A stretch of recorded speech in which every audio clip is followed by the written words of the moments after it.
Membangun cinta itu sebetulnya mudah, karena kami sampaikan tadi cinta itu kan rasional, bukan irrasional tapi rasional. Yang semula tidak cinta bisa saja mencintai, belajar mencintai. Dan cinta itu tidak murni. Kalau kita mencintai seseorang, buahnya pun tidak hanya kepada dia. Kalau kita mencintai seseorang, kita harus cinta kepada orang tuanya, anak, berkembang seperti itu. Itu kaidah. Kalau cinta Anda tulus, kalau Anda mencintai seseorang, tentu Anda akan peduli dengan orang yang ada di kiri kanannya. Itu sudah kaidah umum. Anda mencintai suami Anda wajib mencintai adik-adiknya, otomatis, karena adik itu siapa? Adik kesayangan suami. Ibu suami, mertua, harus. Makanya sangat aneh seorang wanita mencintai suaminya tapi benci sama mertuanya, aneh banget.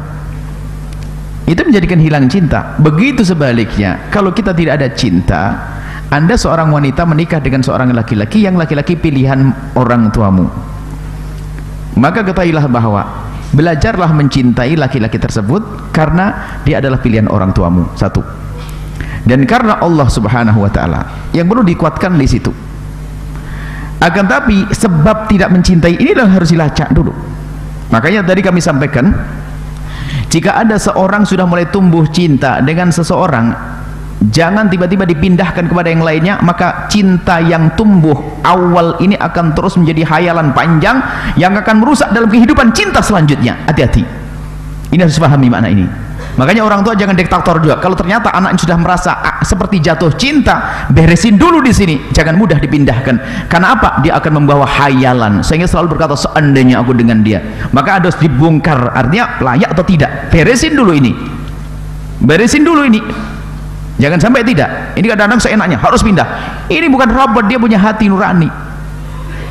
Makanya ini yang harus diberesi. Maka bisa jadi wanita itu yang dinikahkan orang tuanya belum beresi yang ini.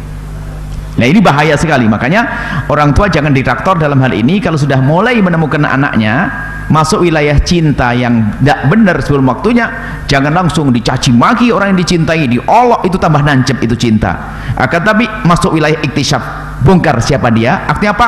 Kemungkinan diajak diskusi dulu sebelum kita pindah kepada laki-laki lain atau kepada calon yang lain. Ini harus waspada.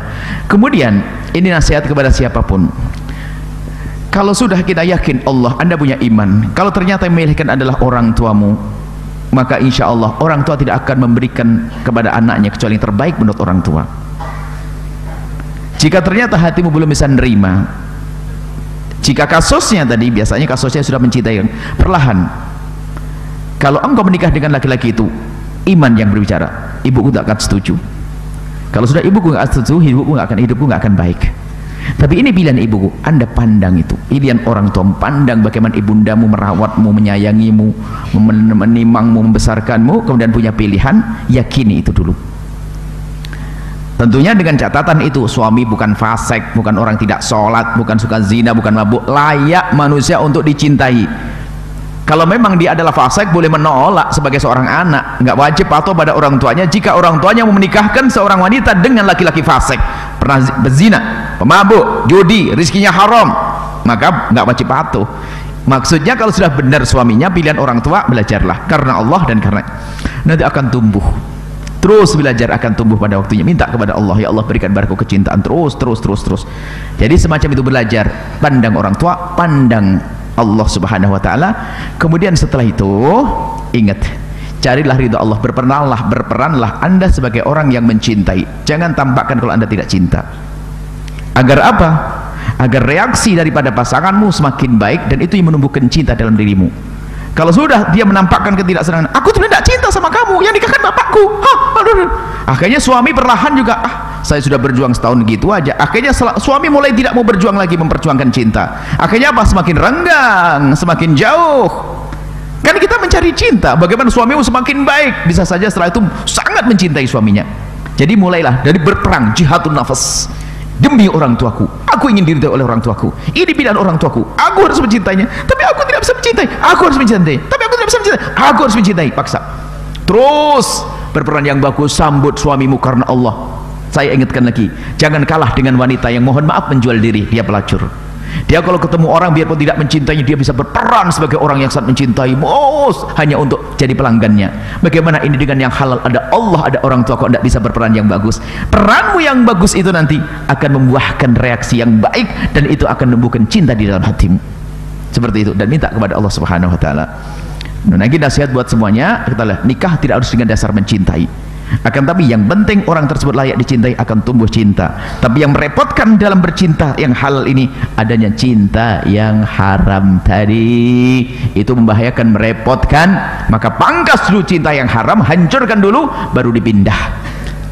Tapi kalau cinta yang haram itu sudah dijelaskan, mudah kok dijelaskan. Itu nggak pantas nak gini. Coba kau pikirkan. Iya nggak mau, nggak mau. Bener, bener. Ya betul, betul. Aman. Sudah dipangkas, dibakar sendiri. Tapi kalau dia nggak mau, pokoknya dia nggak mau, pokoknya saya dengan dia. Wah, ini masih terikat. Itu akan jadi khayalan yang menghantui pernikahan selanjutnya. Dan dia akan menghancurkan, kalau cara semacam ini orang tua akan menghancurkan kehidupannya. Bakar dulu cinta itu, baru nanti dipindahkan, seperti itu. Wallahu a'lam bishawab.